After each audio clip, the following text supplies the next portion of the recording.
Bonjour à tous, j'espère que vous allez tous très bien. Je vous souhaite la bienvenue sur la chaîne Grenoble au secours. J'habite à côté d'un squat anard depuis 2015 et ce n'est pas fini. Aujourd'hui, épisode numéro 2, la convention fantôme de Monsieur Carroz. Dans cette vidéo, je vais vous faire découvrir la célèbre interview d'Emmanuel Carroz, adjoint à la ville de Grenoble, qui est parue dans le Dauphiné libéré en date du 12 novembre 2018. À cette époque, dans le quartier, on est tous épuisés, au bord de la rupture nerveuse, on n'en peut plus. On vient de passer 2 mois, juillet-août 2018, avec un festival intersquat et dès le début du mois de septembre, les événements ouverts au public s'enchaînent et chaque événement ouvert au public en toute illégalité, je vous le rappelle, sont pour nous les riverains générateurs de multiples atteintes à la tranquillité d'autrui par agression sonore, insultes, menaces et intimidation. Donc c'est moi qui ai pris contact avec le journaliste du Dauphiné libéré. Ce dernier a vu les photos, les documents, il est allé à la rencontre des autres riverains, des squatteurs, de la mairie, préfecture, etc., etc. En haut de l'article, à gauche, vous avez la photo d'Emmanuel Carroz. À droite, question A, 3 petits points. En dessous, Emmanuel Carroz, adjoint à la vie associative à la ville de Grenoble. En gras, au-dessus de l'article, entre guillemets, Grenoble espère aussi être une terre d'innovation sociale. Ça commence très mal parce que je ne vois pas où est l'innovation sociale dans ce squat en ce qui me concerne. Question. Quel est votre regard sur le lieu? Réponse. C'est un lieu qui correspond à ce qui existe dans de grandes villes européennes qui expérimentent et innovent, à Barcelone, à Naples, etc. La ville soutient ce qui est expérimental en matière de lien social. On a sur le territoire des associations qui innovent et qui, certes, ne croisent pas forcément la société actuelle très policée et très cadrée. Mais des centres sociaux gérés associativement peuvent offrir plus de souplesse que le service public, par exemple en termes d'horaire d'ouverture. Dans ce centre, des dames viennent discuter l'après-midi, boire le thé. Il y a des cours de langue pour non-francophones. Alors, Monsieur Carroz parle d'expérimental en matière de lien social. Depuis 2015, je n'ai pas encore vu ce qu'il y avait d'expérimental et d'innovant en matière de lien social dans ce squat. Vous allez comprendre plus tard pourquoi. Il nous parle de centres sociaux gérés associativement. Faux. Cet endroit est un squat. Il n'y a aucune association. Au début, il y avait une association. Elle a été dissoute dès 2015. Plus de souplesse en termes d'horaire d'ouverture.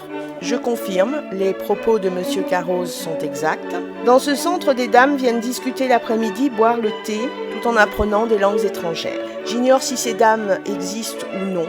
Car moi, depuis 2015 et les autres voisins, nous n'avons jamais vu sur le parking, nous n'avons jamais vu dans ce squat des dames boire le thé en apprenant des langues étrangères. Voilà ce que moi et les voisins avons vu et entendu depuis 2015. Je vais employer le terme « nous », ce sera plus pratique. Nous avons vu et entendu depuis 2015 un homme, le fameux gardien du squat, battre sa femme et ses enfants sous nos yeux.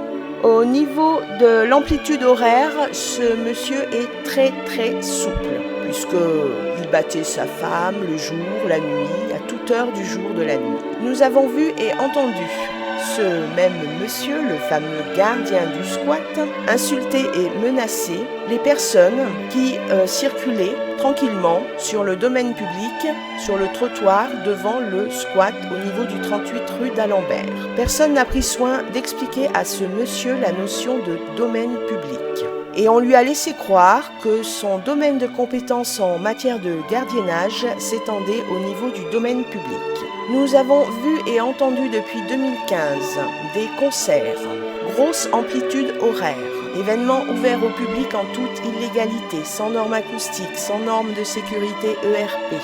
Des concerts générateurs de multiples atteintes à la tranquillité d'autrui par agression sonore, insultes, menaces, intimidations, si nous avions le malheur de demander un peu de silence.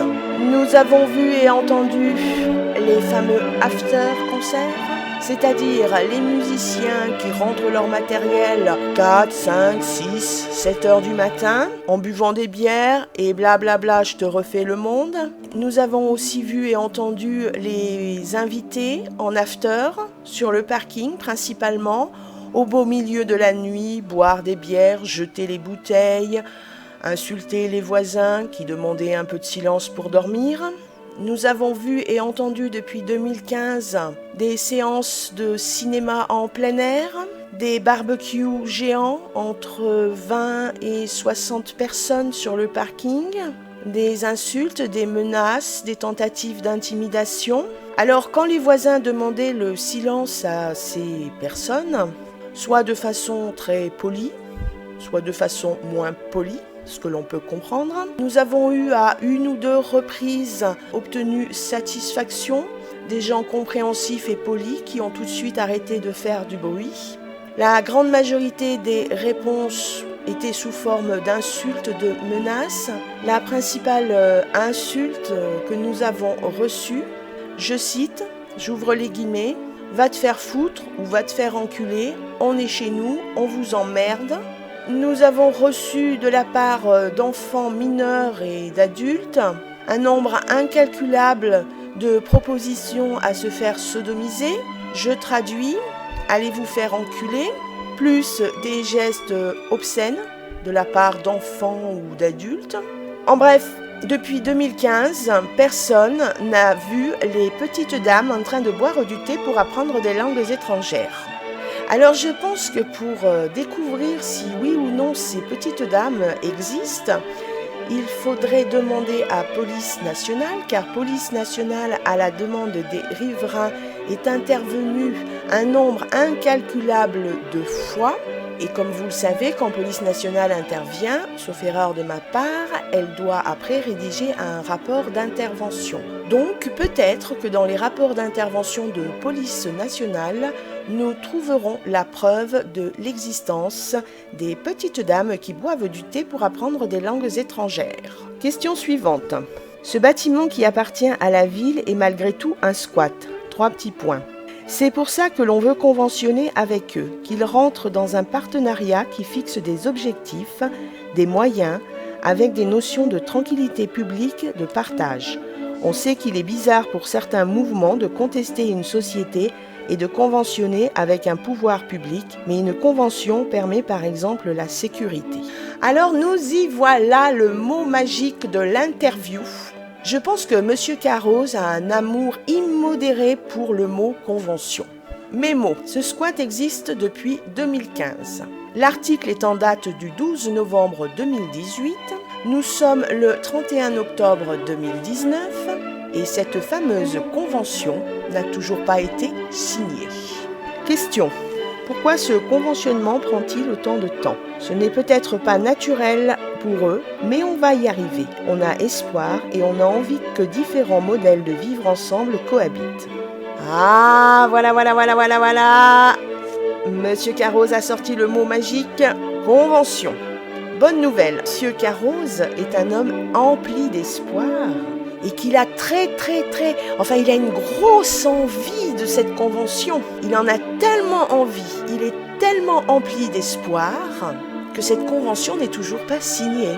J'ai le sentiment, l'affreux sentiment, que cette convention n'existe en fait que dans sa tête. Donc, si vous voulez avoir une réponse au sujet de cette convention, je vous invite à prendre contact avec M. Emmanuel Carroz, adjoint à la ville de Grenoble, pour résoudre le mystère de la convention et profitez-en pour essayer de résoudre le mystère des petites dames qui boivent du thé en apprenant des langues étrangères.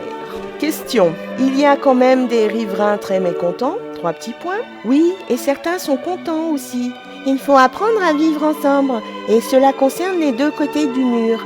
La convention permet aussi d'écrire noir sur blanc ce qui est possible ou pas. Il a encore placé le mot convention dans sa réponse. L'homme empli d'espoir qui en a très envie. Oui, certains riverains sont contents, je vous rassure, ils sont peu nombreux.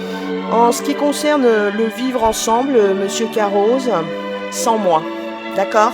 J'ai reçu trop d'insultes, de menaces, j'ai perdu trop d'heures de sommeil pour accepter de vivre ensemble avec des squatteurs anards. Question. Ce centre reçoit du public sans cadre légal aujourd'hui. Ça ne vous pose pas problème ? Réponse. La convention est une réponse pour tout le monde, public riverain. Il ne faut pas avoir peur d'innover et Grenoble espère être une terre d'innovation sociale. Il a réussi encore à placer le mot convention. La convention fantôme qui n'a toujours pas été signée depuis 2015. Monsieur Carroz nous parle d'innovation sociale. Alors je me demande où est l'innovation sociale quand vous ne pouvez plus dormir chez vous, quand vous ne pouvez plus vous reposer le week-end et quand vous recevez de multiples insultes et menaces. Question. Cette association affiche des désaccords avec votre majorité, notamment sur le réaménagement de la place Saint-Bruno. 3 petits points. On travaille avec tout le monde, il n'y a pas de clientélisme à Grenoble. On est là pour toutes les Grenobloises et tous les Grenoblois. Vous notez que M. Carroz, homme empli d'espoir, n'a pas cité le mot convention dans sa réponse. Il nous dit qu'il n'y a pas de clientélisme à Grenoble. Permettez-moi d'en douter, M. Carroz. Toutes les démarches que j'ai faites auprès de la ville de Grenoble en ce qui concerne les nuisances en provenance de ce squat, mes démarches et celles des voisins sont restées à ce jour infructueuses. J'ai dû écrire au Premier ministre pour qu'enfin il se passe quelque chose dans ce dossier. Le gros problème pour nous les riverains, c'est, je pense, que nous ne sommes pas membres du parti politique de M. Carroz et qu'aucun de nous n'appartient au groupuscule Anard. Nous sommes donc réduits à l'état de rat de laboratoire d'une pseudo-expérimentation sociale innovante, des administrés de 3e zone, exclus du bénéfice de l'article 2212-2 du Code général des collectivités territoriales et de l'arrêté municipal bruit de mars 2000. Question. Est-ce symbolique de ce que la majorité espère faire, même si cela rencontre des résistances ? Ce lieu n'est pas de notre fait et on ne veut pas le récupérer, ce n'est pas une idée de la ville. Donc très bien, Monsieur Carroz là vient de nous expliquer que ce centre, ce pseudo-centre social autogéré est un truc absolument fantastique en matière d'innovation et d'expérimentation sociale, que grâce à Ville de Grenoble, des petites dames peuvent boire le thé pour apprendre des langues étrangères, mais que finalement non, Ville de Grenoble n'en veut pas. Ok, Monsieur Carroz, j'ai la solution. Expulsion, tractopelle, fin du problème. Question. Donc, vous ne demanderez pas leur expulsion. On est plus sur une convention qui correspond au lieu et aux riverains. Et tout le monde doit faire des efforts. Et voilà, pour finir, Monsieur Emmanuel Carroz nous parle de convention. Monsieur Emmanuel Carroz, homme empli d'espoir, qui a des grosses envies, mais d'énormes envies de convention, nous parle de cette fameuse convention. La convention fantôme qui est négociée, qui est en cours de négociation depuis 2015. C'est ça quand on a une grosse envie et qu'on est empli d'espoir. On prend tout son temps pour négocier une convention. C'est pas grave pour les riverains, pour les Grenoblois et les Grenobloises, les rats de laboratoire de Ville de Grenoble qui depuis 2015 ne peuvent plus dormir, se reposer, se font insulter, menacer, intimider par les squatteurs anards. C'est pas grave. Et pour finir, cet homme empli d'espoir avec des très grosses envies de convention nous demande de faire des efforts. Alors voici les efforts qu'ont fournis les riverains. Certains ont déménagé, grosse vague de déménagement. D'autres font l'effort de vivre dans la peur. D'autres font l'effort de vivre dans l'inquiétude d'un incendie. Et ils n'en dorment plus. Et puis il y a moi qui depuis à peu près 1 an, je fais des efforts. Je ne fais pas les efforts souhaités par M. Carroz. Je suis désolée, M. Carroz. Je fais des efforts pour mener à bien un combat pour retrouver ma tranquillité et ma sécurité.